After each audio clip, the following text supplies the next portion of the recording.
Originally, when recording this video, I was not in a good mood. And this was a couple days ago, and I tried my ass off to get it out. I re-recorded it like 15 times, and eventually I just gave up because I couldn't get the words out of my mouth the way I wanted to. And overall, it just kind of sounded like me whining for 10 minutes, which normally is fine, but not in this particular case. So I sat on it, and a couple days later, it came back, and I was like, oh, kind of my mentality on this has kind of changed, and I don't know why. So here we go. The reason I was not happy was I woke up one morning and I had a realization that something wasn't going really well in my day-to-day life.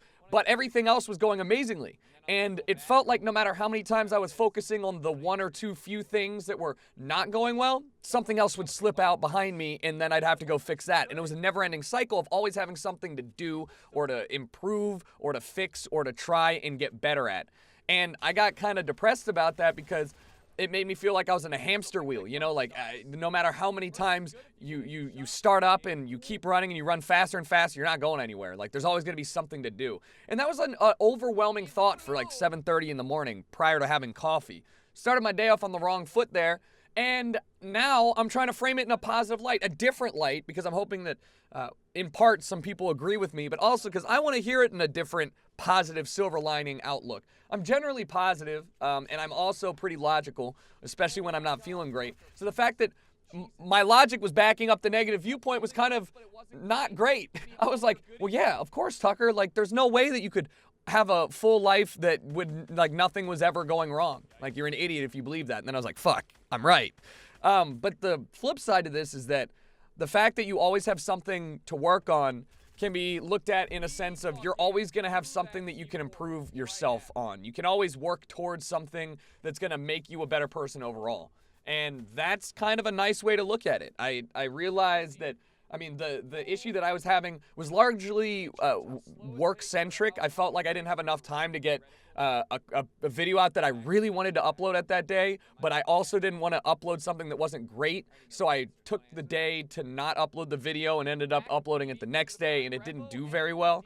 That was a frustrating thing for me because I was like, man, that was an entirely avoidable circumstance. I could have not gone out to see this movie. I could have woken up a little bit earlier, or tried to, or maybe I could have fucking skipped the gym. And all of these things, all these like, well, you could have done this, really kind of weighed down on me, and it wasn't lovely. So now I'm thinking, well, if instead of going to the gym, I focus on work, I'm gonna lose out on my exercise, which is gonna make me feel physically worse, probably mentally worse, and overall that's gonna have a negative effect on work, and it's fucking cyclical. You know, you affect one thing, and then it somehow goes all the way around to affect the thing that you were focusing on.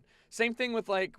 You know, oh, I could pour myself into work, but then I'm going to lose all of my personal life. I could pour myself into my personal life, but then not have enough time for myself. I could, you know, eat really well and be happy, but also, like, there's always something that's going to throw a wrench in your plans. And that fucks me up a little bit. Still having trouble coming to terms with that there's always going to be something to work on. And I guess I feel like it can just get overwhelming if you don't take a step back. And one of the things that I wanted to do was realize that, you know, I sat down and I was like, okay, so where do you have an excess amount of time? Where are you putting too much of yourself in? Where are you not getting what you want out? And let's try and balance this a little bit more, because even though there's always going to be something that you need to bounce around and fix, it doesn't have to be this out of whack. You don't have to feel this, you know, this imbalanced. So I sat down and I was like, bro, you need to learn to say no to people. I like making people happy. I mean, that's one of the huge reasons why I do this. I like seeing people smile. I like seeing people enjoy themselves. And I also really enjoy being a part of that, whether it's me, you know, directly or just being a part of the group. It's just, that's a fun thing, an enjoyable thing for me. But a lot of the time, I'll do that at the expense of what I actually want to do. So, for example, a friend wants to go see this musician play, and I fucking hate this musician's music. I don't know the person, but I just really don't want to go see it. Well, good friend Tucker's like, yeah, you know what? We're going to pay for the ticket. We're going to go there. We're going to pay for the drinks. We're going to hang out for 4 hours, and I'm going to enjoy the company, but I'm going to be kind of pissy that I just spent all this money to go do something that I didn't really want to do. You know what I could have done?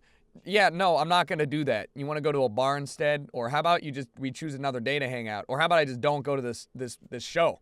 Like, all of those were options that I didn't take because I always felt uncomfortable rearranging plans.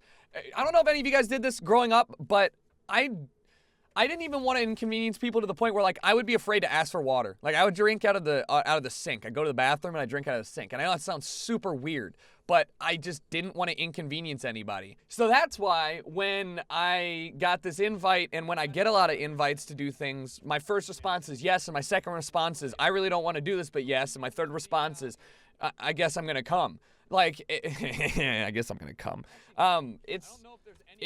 It's this idea that no is such a forceful word that was kind of holding me back. No is just a word, and it's okay to say no, and it is a very powerful word. It's a word that can save you from hangovers. It's a word that can save you from boredom. It's a word that may even save you from a terrible time overall.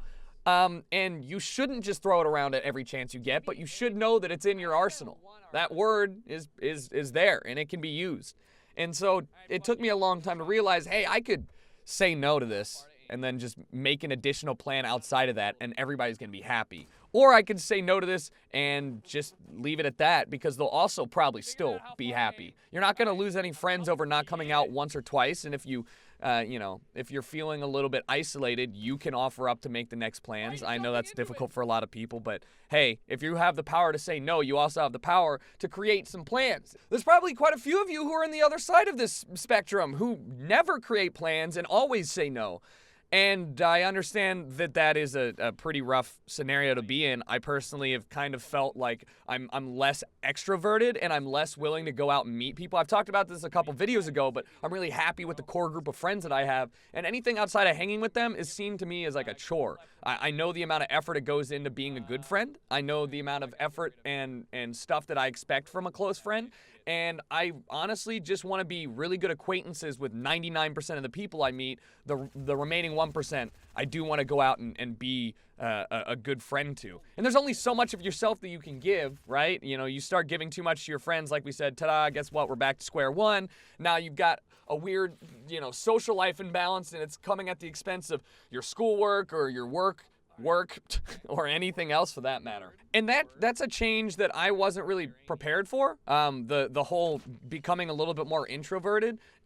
When I go out and I spend a lot of time with a lot of people, especially ones that I'm not necessarily close friends with, like, I'm exhausted when I get home. I'm exhausted, and the next day I really don't want to do it again. It's kind of scary for me because as somebody who grew up really, really wanting to be friends with everyone, because I didn't have any real close friends outside of maybe one or two that I would actually be able to go and say, like, hey, I'm spending the fucking night at your house. Are you cool with that? You know what I mean? Those kinds of friends. I never really had a whole lot of those. And that's kind of alarming for me because I kind of survived off of just being friends with everyone, and that's a really nice I don't want to say talent or skill. That's a really nice trait to have, especially in adult life, because most of you guys are going to go to work at a job, and most of those people at their job are going to be incredibly diverse in age, in likes and dislikes. It's not like in school where everybody's around the same age, so you're probably going to be looking at and watching some of the same stuff.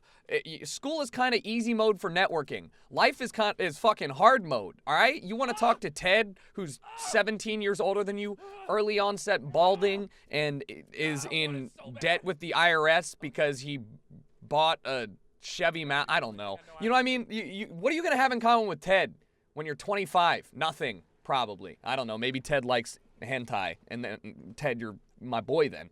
But it's a lot harder to get to know people and get to know people well when you're an adult because everybody's so spread out now. There's not like a concentration of people that like and dislike the same shit that you do solely based off of age or your cliques or you spend every day with them. And your workplace sure as hell is not as big as your school. So, well, actually that's a lie. I just mean that you're probably not interacting with 400 people every day like you were at school, whether you liked it or not. So keeping that in mind, that's what was worrisome to me is, hey, I'm actually flipping around and doing the opposite here. I was like a social butterfly when life was on easy mode, and now I'm starting to become a little bit more timid. And I don't even want to say timid because I'm not. It's more like I'm just exhausted from the thought of putting an effort to go out and meet new people at a party or at an event. And I'm so content and comfortable with the group of people that I'm hanging out with that it's making me go, well, why should I even bother? And that's not something I was prepared for. And I think a lot of it has to do with me working from home and not going out very much. I get used to solidarity and silence and being by myself, that I now talk to my dog every morning as if he's my girlfriend, and he and I are in love. So if you have something to say about it, fuck you. It's 2018. I can marry my dog if I want. I don't know. Here comes the ending, the cyclical part. Because I learned how to say no to my close friends to free up time for myself, it means that, well, I should be able to use the free time or extra free time or whatever new free time I have to set up an additional or an alternative hangout session where everybody's going to be happy. Guess what?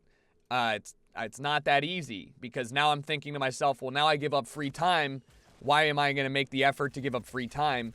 And now that feeds back into me not wanting to be social and going out and being a little bit more introverted. So I'm trying to figure out how to balance all this stuff, and it's not really helping. And I was kind of hoping to end this talk with something enlightening, and usually I do, but this one's got me stumped. So I'm curious if you guys have any thoughts on this matter, just more along the lines of, do you think that, oh my God, this is so deep. Here you go. Do you think that life is nothing but you trying to bounce around and balance between your social, your personal, and your private life? Like, do you think that that's your, the bane of your existence? The meaning of life is just, well, let's see how well I can balance these three things. Let's see what we can do. I don't know. Let me know in the comment section, guys. Hopefully you enjoyed this real talk. My name is Tucker, and I will see you probably tomorrow when I upload another video, you slut.